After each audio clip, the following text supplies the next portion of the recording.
I first met in person with Mary E. in the summer of 2007. I had arranged with her husband of 15 years, Terrence, to see her for an interview. Mary had initially agreed, since I was not a newsman, but rather an amateur writer gathering information for a few early college assignments and, if all went according to plan, some pieces of fiction. We scheduled the interview for a particular weekend when I was in Chicago on unrelated business, but at the last moment, Mary changed her mind and locked herself in the couple's bedroom, refusing to meet with me. For half an hour I sat with Terrence as we camped outside the bedroom door, I listening and taking notes, while he attempted fruitlessly to calm his wife. The things Mary said made little sense, but fit with the pattern I was expecting. Though I could not see her, I could tell from her voice that she was crying, and more often than not her objections to speaking with me centered around an incoherent diatribe on her dreams, her nightmares. Terrence apologized profusely when we ceased the exercise, and I did my best to take it in stride. Recall that I wasn't a reporter in search of a story, but merely a curious young man in search of information. Besides, I thought at the time, I could perhaps find another similar case if I put my mind and resources to it. Mary E. was the SysOp for a small Chicago-based bulletin board system in 1992 when she first encountered smile.jpeg, and her life changed forever. She and Terrence had been married for only 5 months. Mary was one of an estimated 400 people who saw the image when it was posted as a hyperlink on the BBS, though she is the only one who has spoken openly about the experience. The rest have remained anonymous, or are perhaps dead. In 2005, when I was only in 10th grade, smile.jpeg was first brought to my attention by a burgeoning interest in web-based phenomena. Mary was the most often cited victim of what is sometimes referred to as smile.dog, the being smile.jpeg is reputed to display. What caught my interest, other than the obvious macabre elements of the cyber legend, and my proclivity towards such things, was the sheer lack of information, usually to the point that people don't believe it even exists, other than as a rumor or hoax. It is unique because, though the entire phenomenon centers on a picture file, that file is nowhere to be found on the internet. Certainly many photo-manipulated simulacra litter the web, showing up with the most frequency on sites such as the image board 4chan, particularly the X-focused paranormal subboard. It is suspected these are fakes because they do not have the effect the true smile.jpeg is believed to have, namely, sudden onset temporal lobe epilepsy and acute anxiety. This purported reaction in the viewer is one of the reasons the phantom-like smile.jpeg is regarded with such disdain. Since it is patently absurd, though, depending on whom you ask, the reluctance to acknowledge smile.jpeg's existence might be just as much out of fear as it is out of disbelief. Neither smile.jpeg nor smile.dog is mentioned anywhere on Wikipedia, though the website features articles on such other, perhaps more scandalous shock sites as hello.jpeg or 2 Girls 1 Cup. Any attempt to create a page pertaining to smile.jpeg is summarily deleted by any of the encyclopedia's many admins. Encounters with smile.jpeg are the stuff of internet legend. Mary E.'s story is not unique. There are unverified rumors of smile.jpeg showing up in the early days of Usenet, and even one persistent tale that in 2002 a hacker flooded the forums of humor and satire website Something Awful with a deluge of smile.dog pictures, rendering almost half of the forum's users at the time epileptic. It is also said that in the mid to late 90s, that smile.jpeg circulated on Usenet as an attachment of a chain email with the subject line, "Smile, God loves you." Yet despite the huge exposure these stunts would generate, there are very few people who admit to having experienced any of them, and no trace of the file or any link has ever been discovered. Those who claim to have seen smile.jpeg often weakly joke that they were far too busy to save a copy of the picture to their hard drive. However, all alleged victims offer the same description of the photo. A dog-like creature, usually described as appearing similar to a Siberian husky, illuminated by the flash of the camera, sits in a dim room, the only background detail that is visible being a human hand extending from the darkness near the left side of the frame.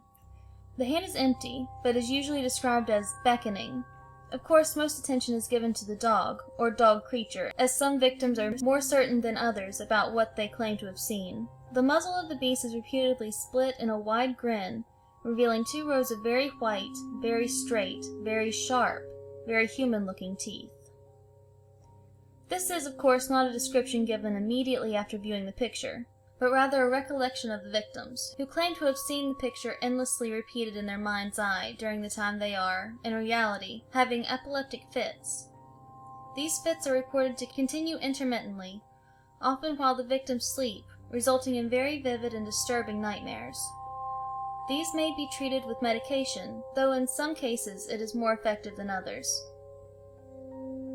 Mary E., I assumed, was not on effective medication. That was why after my visit to her apartment in 2007, I sent out feelers to several folklore and urban legend-oriented news groups, websites, and mailing lists, hoping to find the name of a supposed victim of smile.jpeg, who felt more interested in talking about his experiences. For a time, nothing happened, and at length I forgot completely about my pursuits, since I had begun my freshman year of college and was quite busy. Mary contacted me via email, however, near the beginning of March 2008. Dear Mr. L., I am incredibly sorry about my behavior last summer when you came to interview me. I hope you understand that it was no fault of yours, but rather my own problems that led me to act out as I did. I realize that I could have handled the situation more decorously, however. I hope you will forgive me. At the time, I was afraid. You see, for 15 years I have been haunted by smile.jpeg. Smile.dog comes to me in my sleep every night. I know that sounds silly, but it's true. There is an inevitable quality about my dreams, my nightmares, that makes them completely unlike any real dreams I have ever had. I do not move and do not speak. I simply look ahead, and the only thing ahead of me is the scene from that horrible picture. I see the beckoning hand, and I see smile.dog. It talks to me. It is not a dog, of course, though I am not quite sure what it really is. It tells me it will leave me alone if only I do as it asks. All I must do, it says, is spread the word. That is how it phrases its demands, and I know exactly what it means. It wants me to show it to someone else. And I could. The week after my incident, I received in the mail a manila envelope with no return address. Inside was only a 3.5-inch floppy diskette. Without having to check, I knew precisely what was on it. I thought for a long time about my options. I could show it to a stranger, a coworker. I could even show it to Terrence, as much as the idea disgusted me. And what would happen then? Well, if smile.dog kept its word, I could sleep. Yet if it lied, what would I do? And who was to say something worse would not come for me if I did as the creature asked? So I did nothing for 15 years, though I kept the diskette hidden amongst my things. Every night for 15 years, smile.dog has come to me in my sleep and demanded that I spread the word. For 15 years I have stood strong, though there have been hard times. Many of my fellow victims on the BBS board where I first encountered smile.jpeg stopped posting. I heard some of them committed suicide. Others remained completely silent, simply disappearing off the face of the web. They are the ones I worry about the most. I sincerely hope you will forgive me, Mr. L., but last summer when you contacted me and my husband about an interview, I was near the breaking point. I decided I was going to give you the floppy diskette. I did not care if smile.dog was lying or not. I wanted it to end. You were a stranger, someone I had no connection with. I thought I would not feel sorrow when you took the diskette as part of your research and sealed your fate. Before you arrived, I realized what I was doing, was plotting to ruin your life. I could not stand the thought, and in fact I still cannot. I am ashamed, Mr. L., and I hope that this warning will dissuade you from further investigation of smile.jpeg. You may in time encounter someone who is, if not weaker than I, then wholly more depraved. Someone who will not hesitate to follow smile.dog's orders. Stop while you are still whole. Sincerely, Mary E. Terrence contacted me later that month with the news that his wife had killed herself. While cleaning up the various things she'd left behind, closing email accounts and the like, he happened upon the above message. He was a man in shambles. He wept as he told me to listen to his wife's advice. He'd found the diskette, he revealed, and burned it until it was nothing but a stinking pile of blackened plastic. The part that most disturbed him, however, was how the diskette had hissed as it melted, like some sort of animal, he said. I will admit that I was a little uncertain about how to respond to this. At first I thought perhaps it was a joke, with the couple belatedly playing with the situation in order to get a rise out of me. A quick check of several Chicago newspapers' online obituaries, however, proved that Mary E. was indeed dead. There was, of course, no mention of suicide in that article.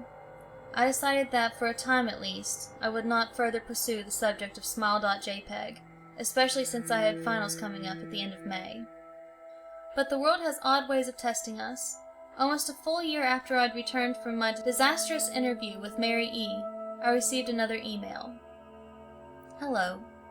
I found your email address through a mailing list. Your profile said you are interested in smile.dog. I have saw it. It is not as bad as everyone says. I have sent it to you here. Just spreading the word. With a smile.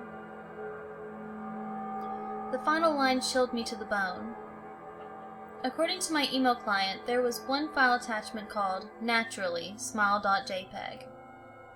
I considered downloading it for some time. It was most likely a fake, I imagined, and even if it wasn't, I was never wholly convinced of smile.jpeg's peculiar powers. Mary E.'s account had shaken me, yes, but she was probably mentally unbalanced anyway. After all, how could a simple image do what smile.jpeg was said to accomplish? What sort of creature was it that could break one's mind with only the power of the eye? And if such things were patently absurd, then why did the legend exist at all? If I downloaded the image, if I looked at it, and if Mary turned out to be correct, if smile.dog came to me in my dreams demanding I spread the word, what would I do? Would I live my life as Mary had, fighting against the urge to give in until I died? Or would I simply spread the word, eager to be put to rest? If I chose the latter route, how could I do it?